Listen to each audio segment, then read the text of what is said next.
받들어 봉독합니다. 네, 주여 들으소서.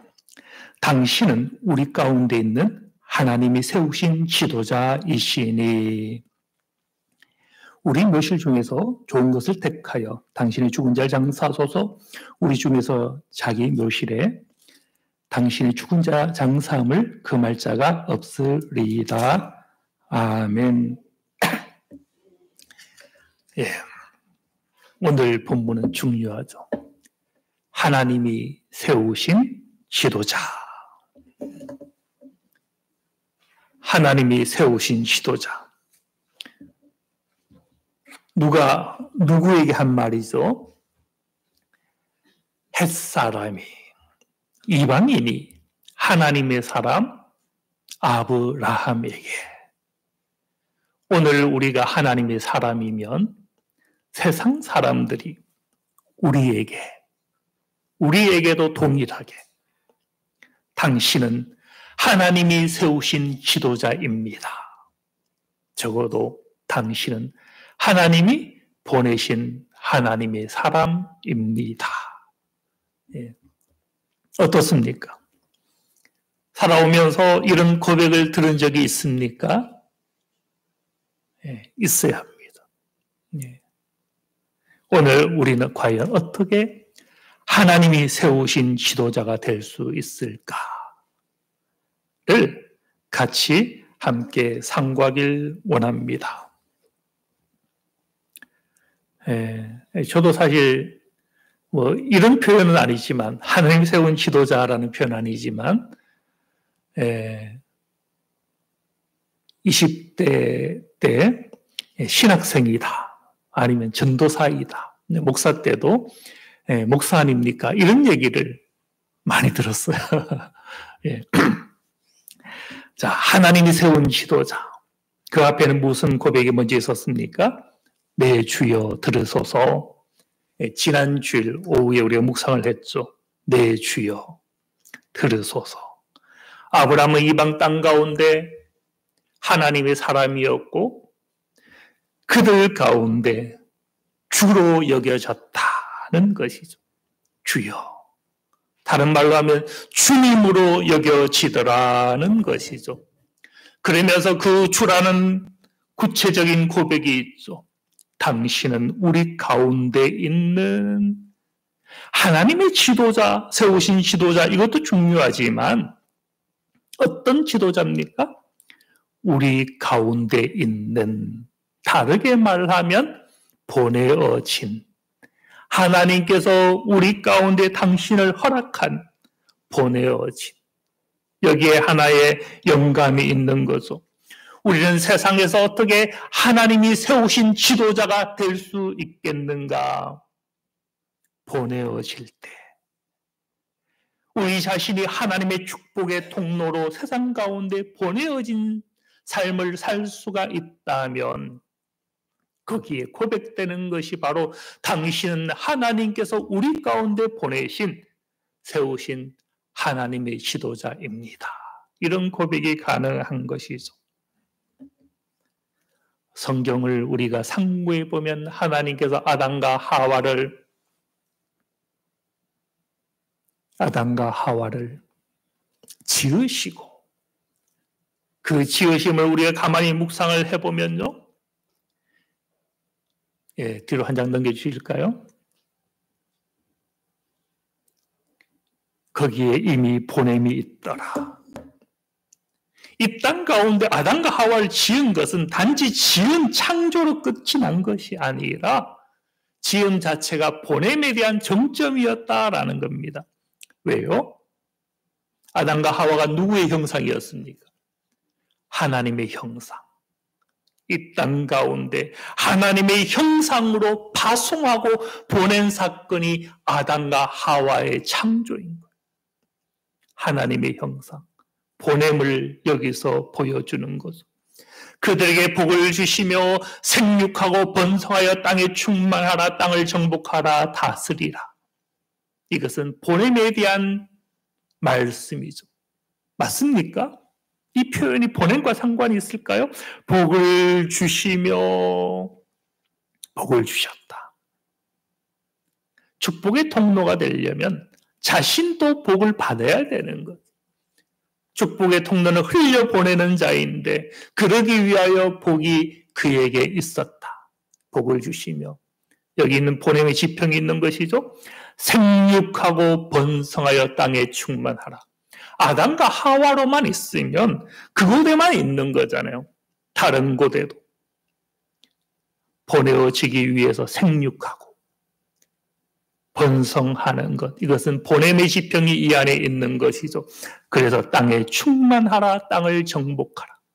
정복하라라는 것을 세상적 의미로 받아들이면 안 됩니다. 땅 끝까지 뻗어가는 것, 다스리라. 다스리라도 마찬가지입니다. 창세기가 언제 기록이 되었겠어요? 창세기, 출애굽기, 레위기, 민수기, 신명기를 우리는 모세 오경이라고 부르죠. 모세가 기록했다라는 겁니다. 그것은 맞아요. 다만 이 모세 오경의 틀로 편집하고 완성한 시기는 모세의 시기가 아니고 바벨론, 이스라엘이 전쟁으로 인하여 포로가 되어 갔을 포로가 된 그곳에서 모세의 오경이 완성이 되거든요. 뼈대는 누구의 글? 모세의 율법책이죠. 그런데 그걸 후대에서 완성을, 편집을 한 것이죠. 바벨론 포로 시대 때 이스라엘 백성은 무엇과 같았겠습니까? 열왕기나 역대기에 읽어보면 그들은 자유인으로서 끌려간 게 아니라 노예였습니다. 노예. 그런데 바벨론 시대에는 포로들만 노예가 아니라 엄밀하게 말하면 한 명의 황제가 있고 나머지 모든 신하들은 그 황제의 종인 거죠. 인생이 무엇이 없었어요? 하나님의 형상이라 할 만한 것이 없는 모든 인생이 종과 노예의 신분으로 묶여있던 원시 그 시대. 그 시대에 이 창세기의 말씀을 통하여 하나님의 사람들, 하나님이 지은 인생들은 무엇과 같다라는 겁니까? 다스리는 왕과 같은 인생들이다.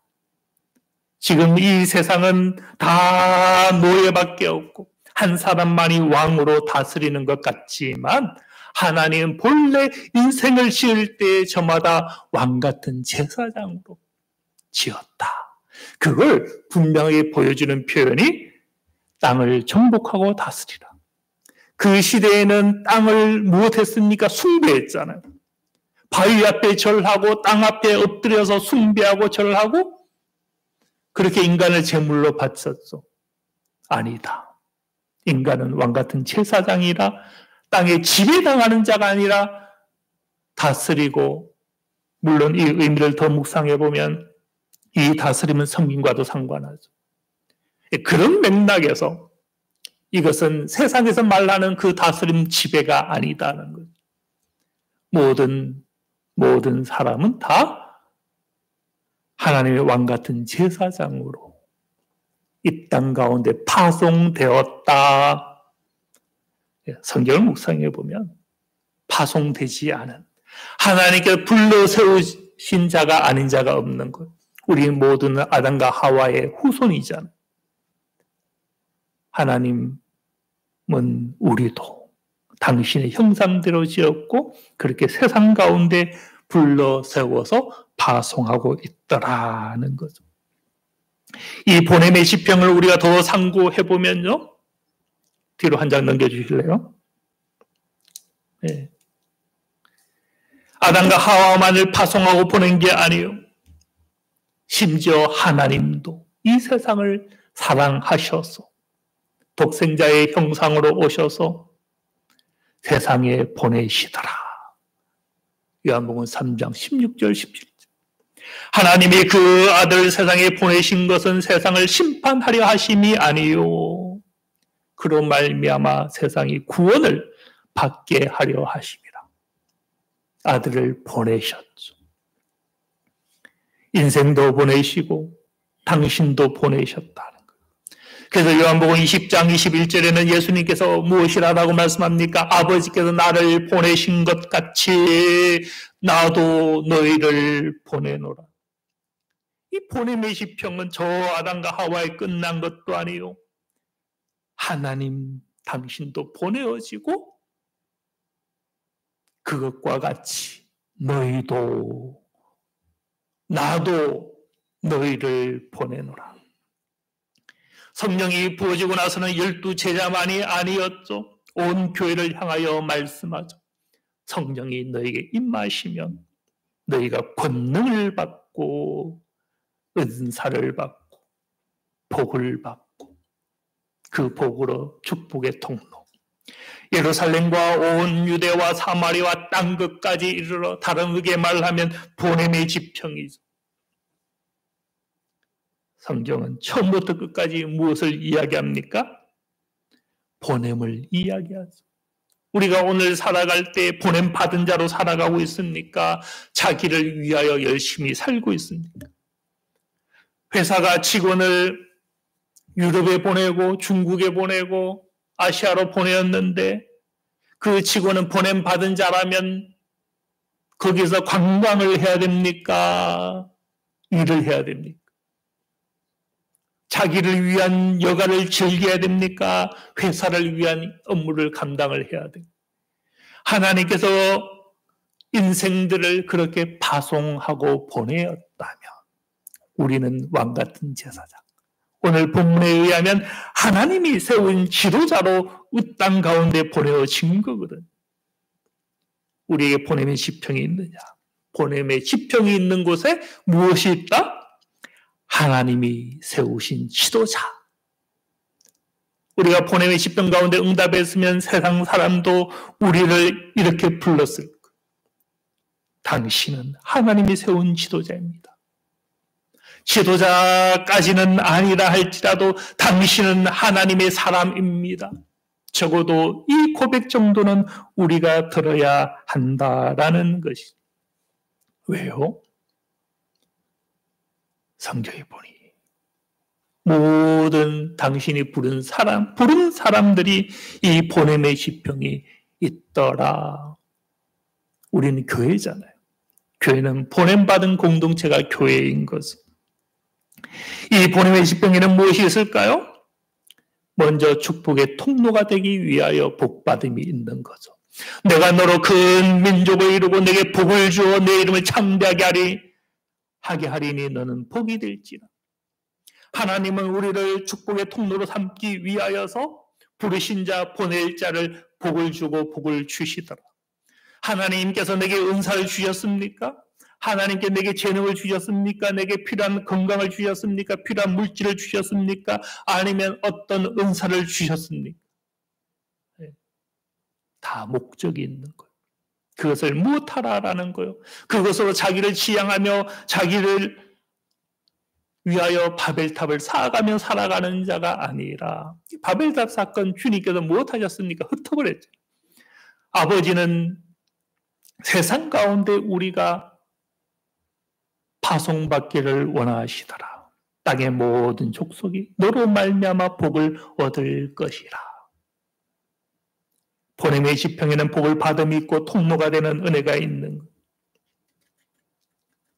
우리가 이 보냄 가운데 응답함으로 축복의 통로. 오늘 본문에 의하면 하나님이 세운 지도자. 하나님이 세운 지도자. 우리 모두 하나님이 세운 지도자들 다 되시길 바랍니다. 그러려면 축복의 통로가 되어야 되고 또 그러려면 보내어져야 되는 것이죠. 보내어지는 자는 복을 받는 자이고 보내어지는 자는 그렇게 축복의 통로가 되는 자인데요. 이것은 마치 무엇과 다른가 하면 통로가 된다라는 것은 이것이죠. 앉아서 먹는 자. 세상은 통로가 아닙니다. 세상은 자기를 집중합니다. 세상은 앉아서 먹는 자의 위치에 서기를 원하고 남보다 큰 자의 위치에, 높은 자의 위치에 서기를 원하죠. 그런데 주님의 길은 무엇이었습니까? 나는 섬기는 자로 너희 중에 있노라. 주님은 통로였습니다.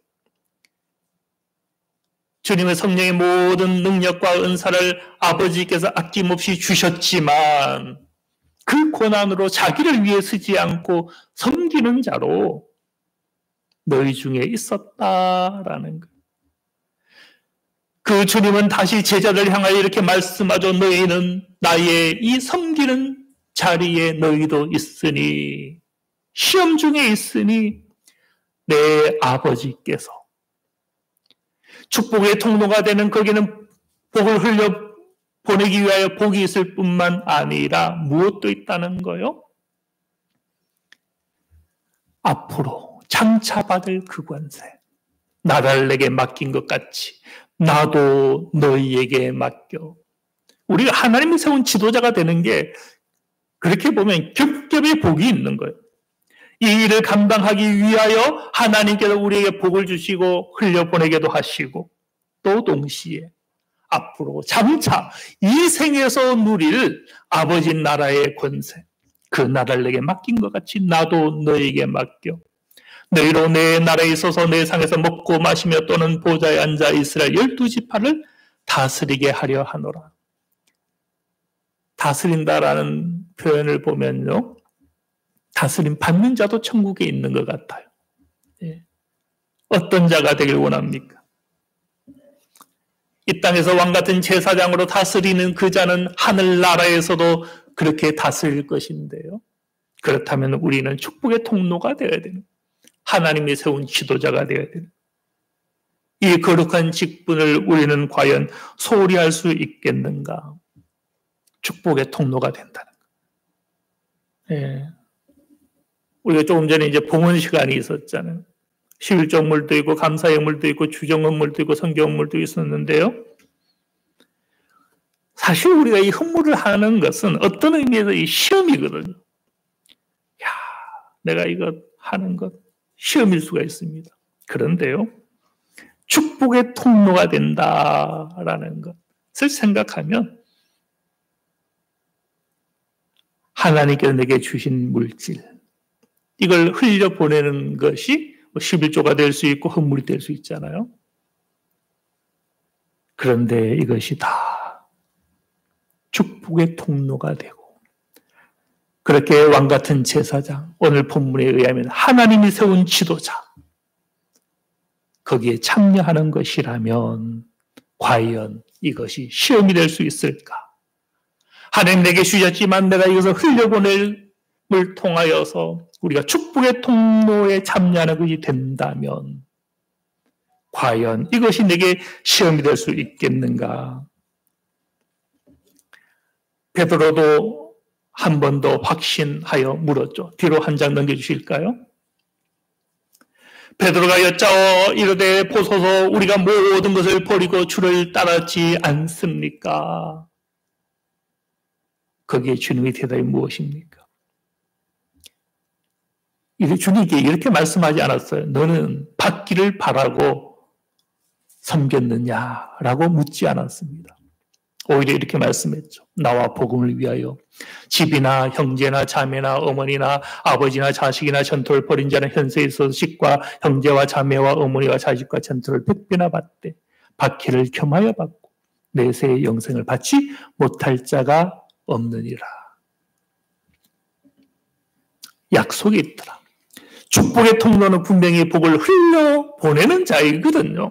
가두어두는 자가 아닙니다. 흘려보내는 자인 거예요. 그런데 거기에 무엇이 있다라는 거예요? 땅에서도 100배나 했지만 내세의 영생을 받지 못할 자.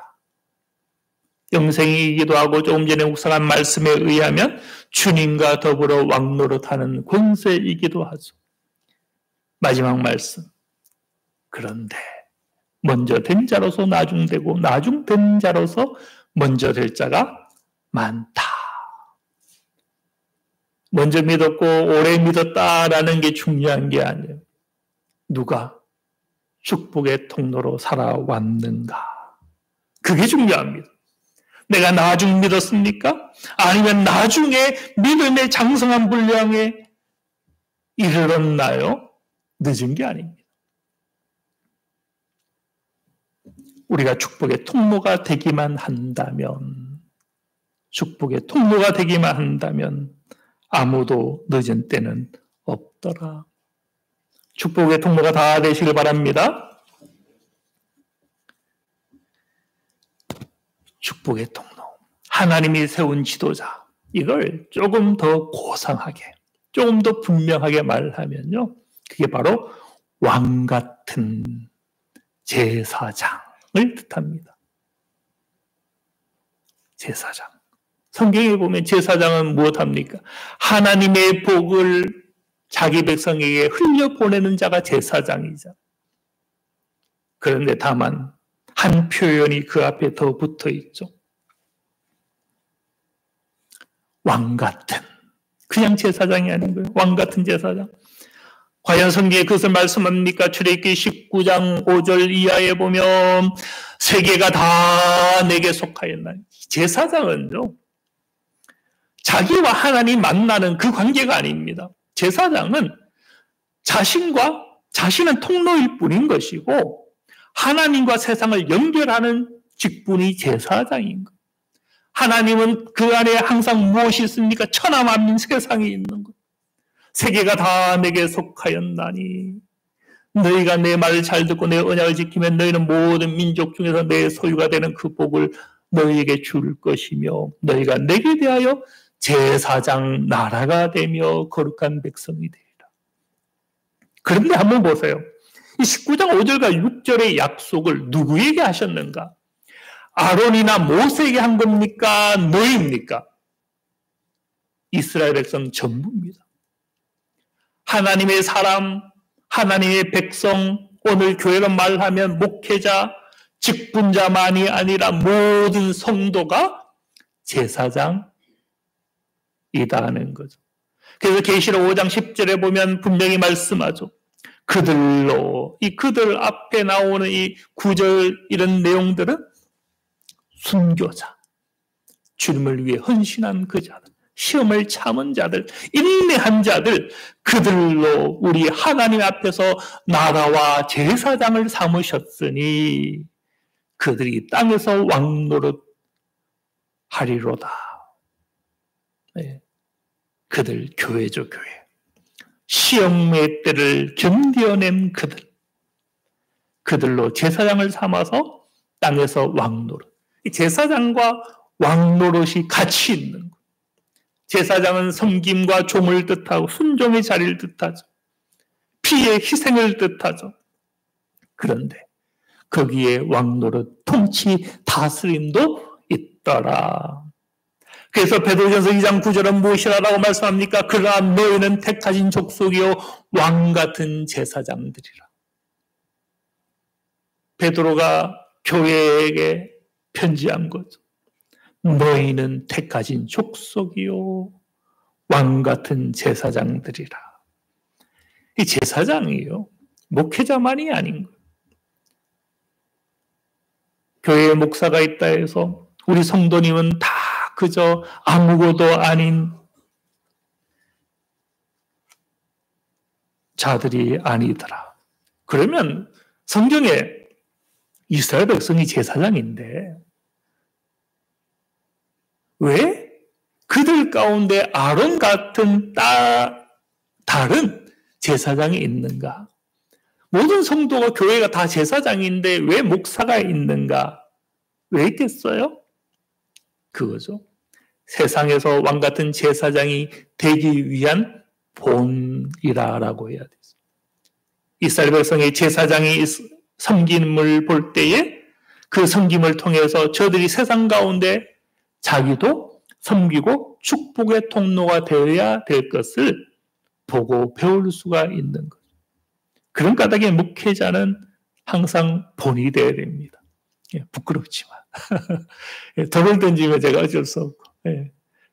다만 그렇게 본을 끼치는 직분으로서 목사가 있고 구약의 제사장이 있는 것이지 그들만 제사장인 것은 아니다.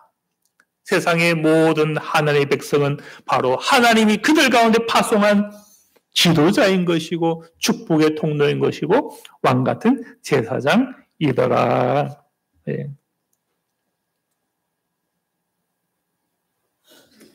우리 모두가 왕같은 제사장이요 하나님이 세운 지도자이신 줄로 믿으시기 바랍니다.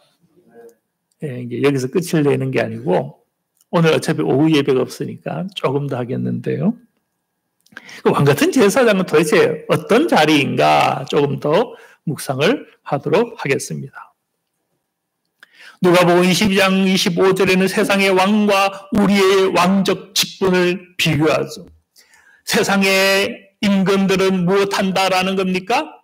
주관한다.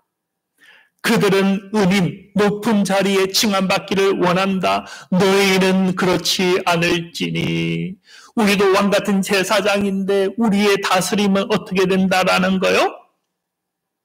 섬기는 자와 같다. 큰 자는 젊은 자, 어린 아이와 같다. 우리가 어떤 직분이 있다 하더라도 그게 높은 누구를 위해 군림할 수 있는 직분도 아니요 은사도 아니더라. 섬김, 축복의 통로와 같을 뿐이더라. 그래서 신앙은요 신비입니다. 신비. 높고자 하는 자는 낮아지고 낮고자 하는 자는 높아지고 먼저 된 자가 나중되고 나중된 자가 먼저 될 자가 많은 것.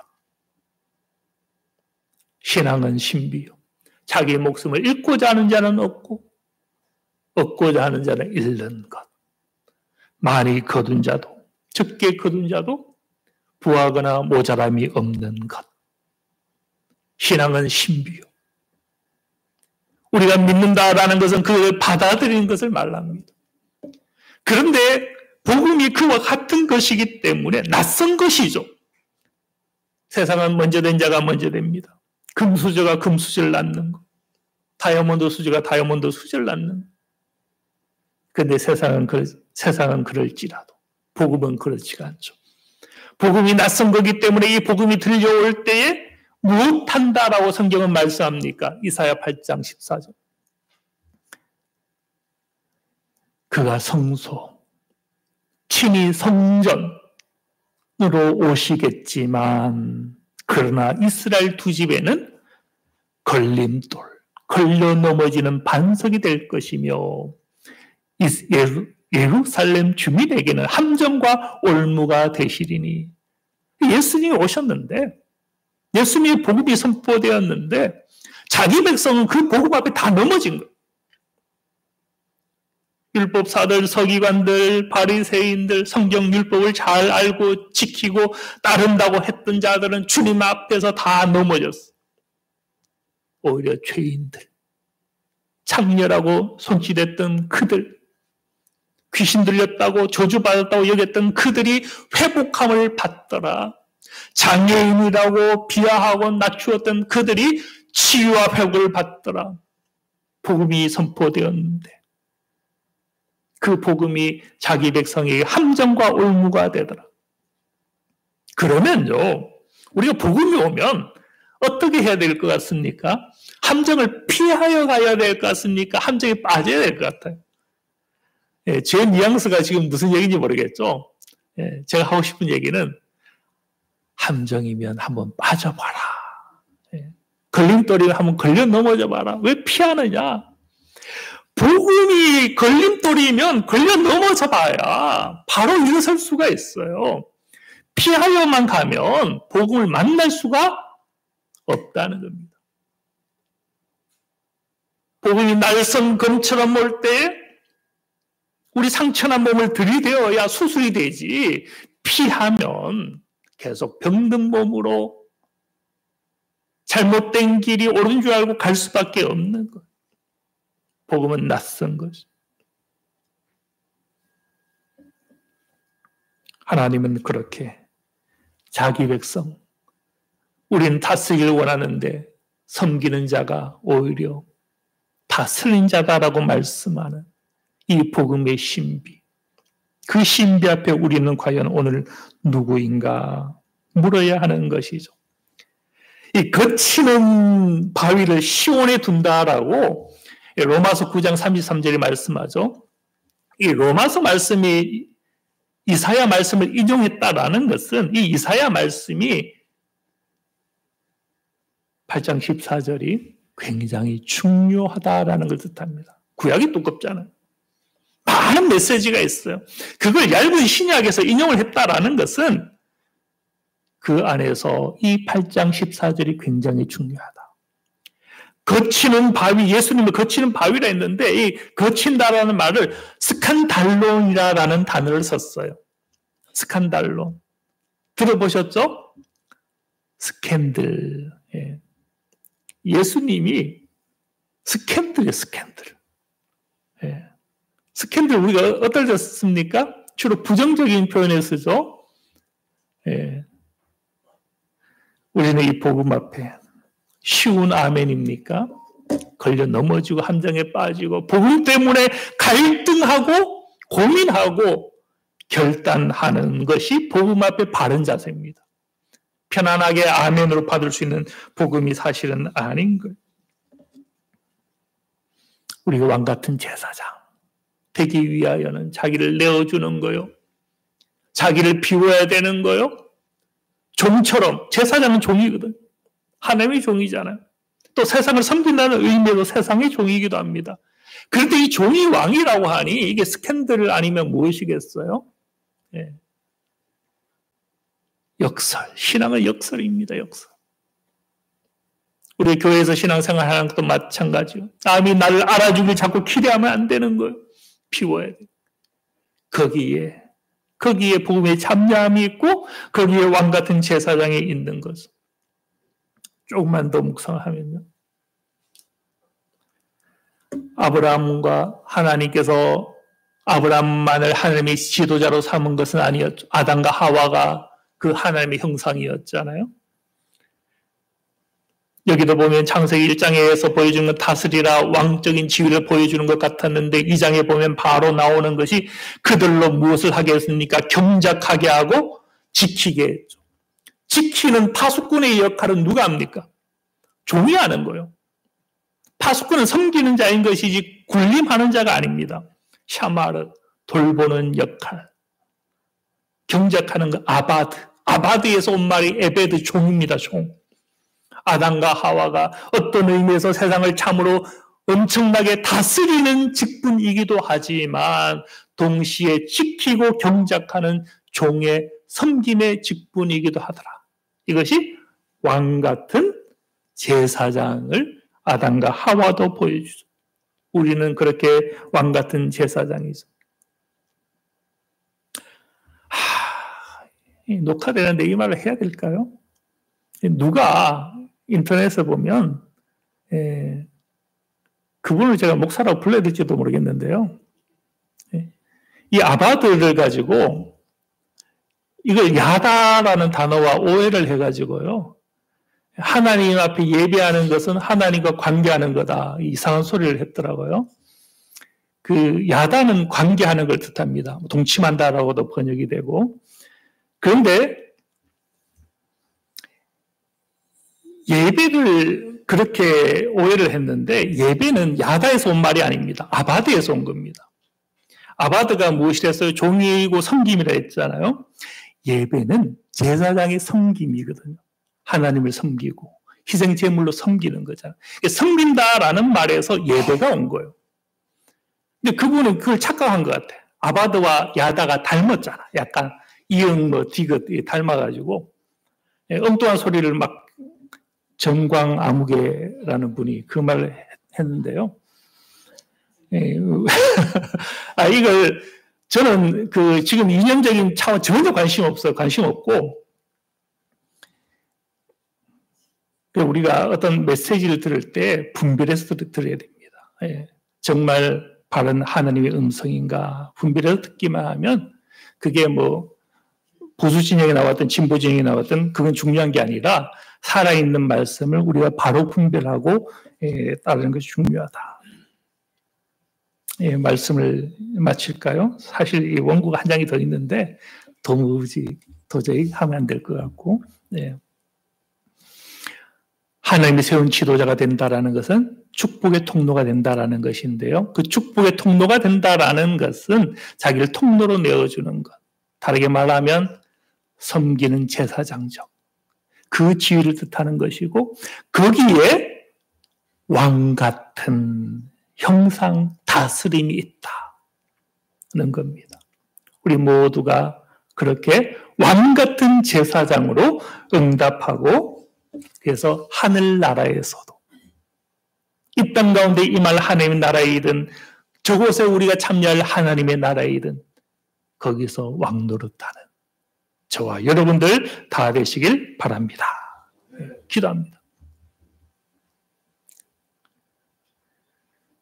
하나님 아버지,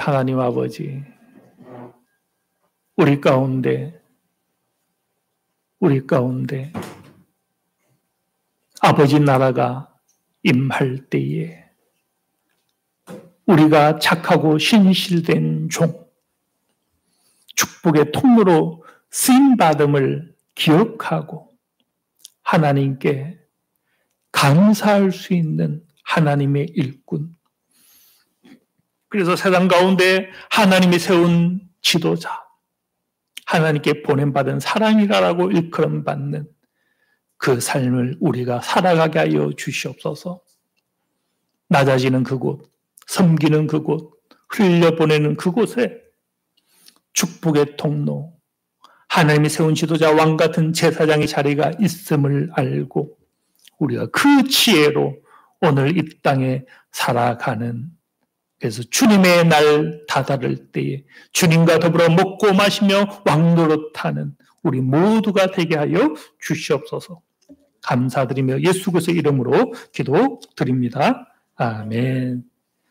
찬송가 497장입니다.